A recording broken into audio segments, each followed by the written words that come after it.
Good morning dear students. Standard 9 subject Hindi. Hindi विषय में आज जो हम लेसन पढ़ने वाले हैं वह लेसन गद्य विभाग से लिया गया है, जिनका नाम है न्याय मंत्री। तो हम पहले लेखक का परिचय लेते हैं। लेखक का नाम है श्री सुदर्शन। जन्म सन 1896, निधन सन 1968। सुदर्शन जी का मूल वास्तविक नाम बद्रीनाथ शर्मा था। आपका जन्म 1896 ईस्वी सन पंजाब राज्य के सियालकोट नामक स्थान में हुआ था। बचपन से ही आपने कहानियां लिखना प्रारंभ किया था। इनकी कहानियां रोचक होती है, साथ ही इनमें कोई न कोई संदेश भी छिपा रहता है।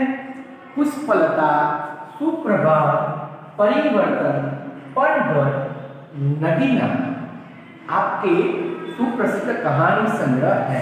आपका एकमात्र उपन्यास है भागवती। इस कहानी में सम्राट अशोक सर्वश्रेष्ठ न्याय मंत्री की खोज में था। शिशुपाल से मुलाकात होने पर उसकी योग्यता देखकर उसे न्याय मंत्री बनाया गया। न्याय न राजा देखता है न रंग। न्याय तंत्र पर विश्वास दिलाने के लिए यहाँ प्रयास किया है। नई पीढ़ी के लिए इस प्रेरक कहानी द्वारा न्याय तंत्र की जिम्मेदारी का भी महत्व समझाया गया है। तो डियर स्टूडेंट्स, आइए अब हम यह लेसन का रीडिंग करते हैं। संध्या का समय था, चारों ओर अंधकार फैल चुका था। ऐसे में किसी ने बाहर से घर का दरवाजा खटखटाया। कौन है? ब्राह्मण शिशुपाल ने थोड़ा सा दरवाजा खोलते हुए पूछा। एक परदेसी, बाहर से आवाज आई। क्या मुझे रात काटने के लिए स्थान मिल जाएगा? जैसे ही शिशुपाल ने पूरा दरवाजा खोला, उनके सामने एक नवयुवक खड़ा था। उन्होंने मुस्कुराकर कहा, यह मेरा सौभाग्य है। अतिथि के चरणों से यह घर पवित्र हो जाएगा। आइए पधारिए। अतिथि को लेकर शिशुपाल घर में गए और उनका आदर सत्कार किया। फिर दोनों उस समय की देश की अवस्था पर बातें करने लगे। शिशुपाल ने कहा, आजकल बड़ा अन्याय हो रहा है। परंतु परदेसी इस बात से सहमत न था। वह बोला, दोष निकालना तो सुगम है, परंतु कुछ करके दिखाना कठिन है। शिशुपाल बोले, अवसर मिले तो दिखा दूं कि न्याय किसे कहते हैं। तो आप अवसर चाहते हैं? हाँ, अवसर चाहता हूँ। फिर कोई अन्याय नहीं होगा? बिल्कुल नहीं। कोई अपराधी दंड से न बचेगा? नहीं। परदेसी ने मुस्कुराकर कहा, यह बहुत कठिन काम है। ब्राह्मण के लिए कुछ भी कठिन नहीं। मैं न्याय का डंका बजाकर दिखा दूंगा। परदेसी धीरे से मुस्कुराए पर कुछ न बोले। फिर कुछ देर बाद वे सो गए। सुबह उठकर परदेसी ने शिशुपाल को धन्यवाद देकर उनसे विदा ली। कुछ दिनों बाद शिशुपाल के घर कुछ सिपाही आए और उन्होंने दरबार में चलने के लिए कहा। शिशुपाल सहम गए। वे समझ नहीं सके कि सम्राट ने उन्हें क्यों बुलाया है। कहीं उस परदेसी ने तो सम्राट से झूठी सच्ची शिकायत नहीं कर दी। दरबार में पहुंचकर शिशुपाल का कलेजा धड़कने लगा जब उन्होंने देखा कि परदेसी ही सम्राट अशोक है। सम्राट बोले, ब्राह्मण देवता, मैं आपको न्याय का अवसर देना चाहता हूँ। आप तैयार हैं? पहले तो शिशुपाल घबराए, फिर बोले, यदि सम्राट की यही इच्छा है तो मैं तैयार हूँ। बहुत ठीक, कल से आप न्याय मंत्री हुए, सम्राट ने कहा और अपने हाथ से अंगूठी उतारकर शिशुपाल को पहना दी। यह सम्राट अशोक की राजमुद्रा थी। अब शिशुपाल न्याय मंत्री थे। उन्होंने राज्य की समुचित व्यवस्था करना आरंभ कर दिया। उनके सुप्रबंधकों से राज्य में पूरी तरह शांति रहने लगी। किसी को किसी प्रकार का भय नहीं था। लोग दरवाजे तक खुले छोड़ जाते थे। चारों तरफ न्याय मंत्री के सुप्रबंध और न्याय की धूम मच गई। आइए आगे देखते हैं। लगभग 1 महीने के बाद किसी ने रात में एक पहरेदार की हत्या कर दी। सुबह होते ही वह बात चारों तरफ फैल गई। लोग बड़े हैरान थे। शिशुपाल की तो नींद ही उड़ गई। उन्होंने खाना पीना छोड़कर अपराधी का पता लगाने में रात दिन एक कर दिया। बहुत प्रयत्न करने के बाद जब अपराधी का पता चला तो शिशुपाल के आश्चर्य का ठिकाना न रहा। स्वयं सम्राट ने उस पहरेदार की हत्या की थी। सम्राट को अपराधी घोषित करना बहुत ही कठिन काम था। शिशुपाल करे भी तो क्या करे। एक और वे न्याय मंत्री थे और दूसरी ओर सम्राट के सेवक। परंतु न्याय की दृष्टि में सम्राट और साधारण व्यक्ति में कोई अंतर नहीं होता। अगले दिन शिशुपाल दरबार में पहुंचे। सम्राट अशोक सिंहासन पर बैठे हुए थे। आते ही उन्होंने शिशुपाल से पूछा, अपराधी का पता चला? न्याय मंत्री ने साहसपूर्वक कहा, जी हाँ, चल गया। तो फिर उसे उपस्थित करो। न्याय मंत्री कुछ रुके, फिर अपने उच्च अधिकारी को संकेत करते हुए बोले, धनवीर, इन्हें गिरफ्तार कर लो, मैं आज्ञा देता हूँ। संकेत सम्राट की ओर था। दरबार में निस्तब्धता छा गई। सम्राट का चेहरा क्रोध से लाल हो गया। वे सिंहासन से खड़े हो गए और बोले, इतना साहस? न्याय मंत्री ने ऐसा भाव प्रकट किया जैसे कुछ सुना ही न हो। उन्होंने अपने शब्दों को फिर दोहराया, धनवीर, देखते क्या हो, अपराधी को गिरफ्तार करो। दूसरे ही क्षण सम्राट के हाथों में हथकड़ी पड़ गई। न्याय मंत्री ने कहा, अशोक, तुम पर पहरेदार की हत्या का आरोप लगाया जाता है। तुम इसका क्या उत्तर देते हो? सम्राट होंठ काट कर रह गए। न्याय मंत्री ने फिर पूछा, तो तुम अपराध स्वीकार करते हो? हाँ, मैंने उसे मारा अवश्य है, पर उद्दंड था। सम्राट का उत्तर था, वह उद्दंड था या नहीं? तुमने एक राज कर्मचारी की हत्या की है। तुम अपराधी हो। तुम्हें मृत्युदंड दिया जाता है। न्याय मंत्री ने निर्णय दिया। सभा में सन्नाटा छा गया। न्याय मंत्री का निर्णय सुन सम्राट ने सिर झुका लिया। वे तो स्वयं शिशुपाल की परीक्षा में सफल हो गए थे। सम्राट का हृदय ऐसे इस व्यक्ति को पाकर गदगद हो रहा था। तभी न्याय मंत्री का संकेत पाकर एक कर्मचारी सम्राट अशोक की सोने की मूर्ति लेकर उपस्थित हो गया। न्याय मंत्री ने खड़े होकर कहा, सज्जनों, यह सच है कि मैं न्याय मंत्री हूँ और यह भी सच है कि अपराधी को दंड मिलना चाहिए, परंतु अपराधी और कोई नहीं, स्वयं सम्राट है।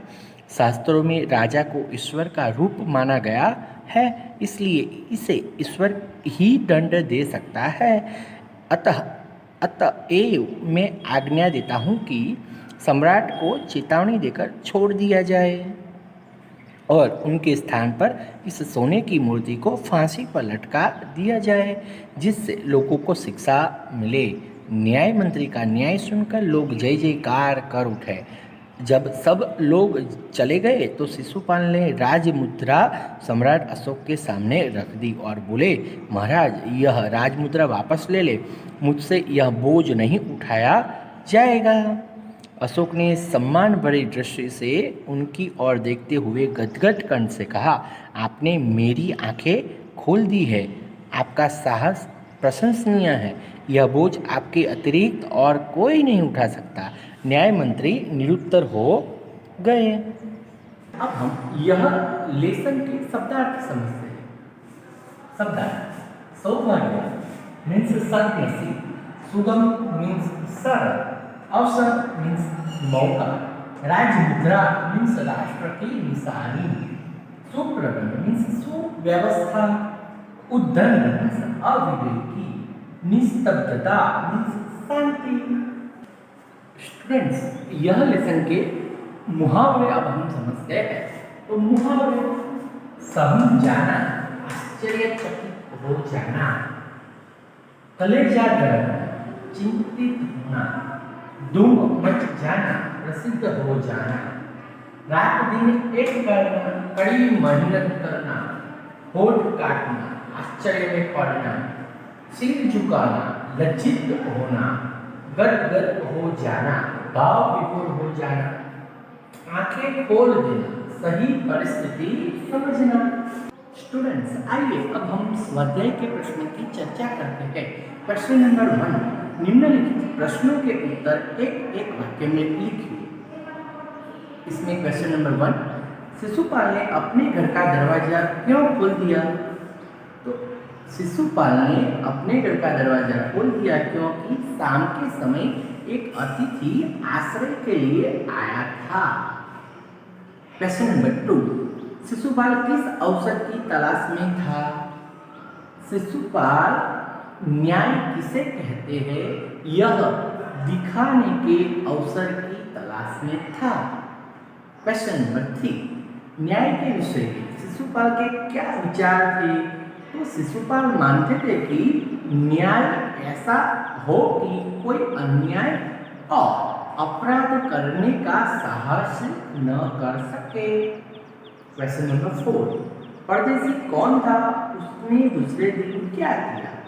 परदेसी स्वयं सम्राट अशोक थे।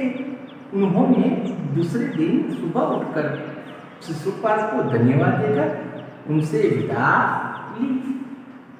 क्वेश्चन नंबर 5, सम्राट अशोक ने शिशुपाल को राजमुद्रा क्यों दी?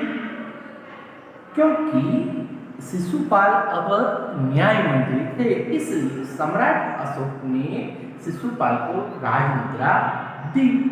राज्य में न्याय के विषय में परिस्थितियां कैसे बदल गई?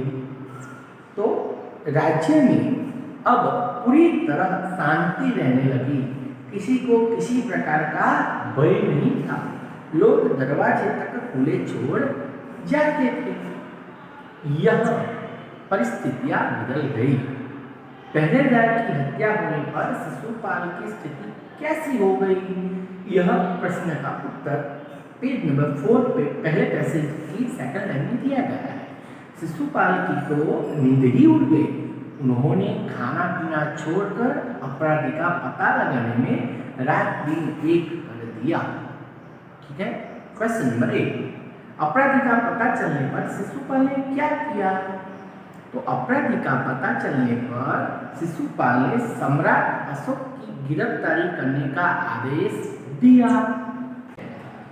क्वेश्चन नंबर 2, निम्नलिखित प्रश्नों के उत्तर 5 या 6 वाक्यों में लिखिए। क्वेश्चन नंबर 1, सम्राट अशोक ने न्याय मंत्री की खोज कैसे की? तो सम्राट अशोक ने न्याय मंत्री की खोज करने के लिए 9 युवक का वेश धारण किया और संध्या के समय वह शिशुपाल के घर पहुंच गए। शिशुपाल न्याय प्रेमी था। न्याय किसे कहते हैं यह दिखाने के लिए यह अवसर चाहता था। सम्राट ने उसे अवसर दिया। इस प्रकार सम्राट अशोक ने न्याय मंत्री की खोज की। क्वेश्चन नंबर 2, सम्राट अशोक ने न्याय मंत्री का पत्र देते हुए शिशुपाल को क्या दिया? तो सम्राट अशोक ने शिशुपाल को अपने दरबार में बुलाया और कहा कि मैं आपको न्याय करने का अवसर देना चाहता हूँ। शिशुपाल भी ऐसे अवसर की तलाश में था। फिर सम्राट ने उन्हें न्याय मंत्री बनाया और राज्य मुद्रा दी। क्वेश्चन नंबर 3, सम्राट अशोक क्यों गदगद हो गए? आंसर, सम्राट अशोक ने शिशुपाल को न्याय किसे कहते हैं यह दिखाने का अवसर दिया था।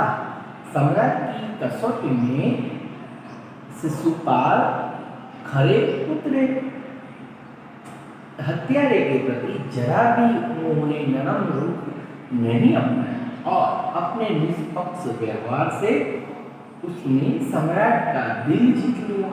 इसलिए सम्राट अशोक गदगद हो गए। क्वेश्चन नंबर 4, न्याय मंत्री ने अपराधी सम्राट के जीवन की रक्षा किस प्रकार की?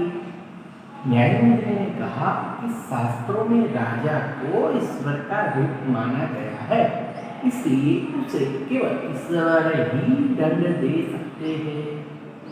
न्यायमंत्री ने सम्राट की जगह उनकी सोने की मूर्ति को फांसी पर लटकवा दिया। इस प्रकार सम्राट के जीवन की रक्षा की।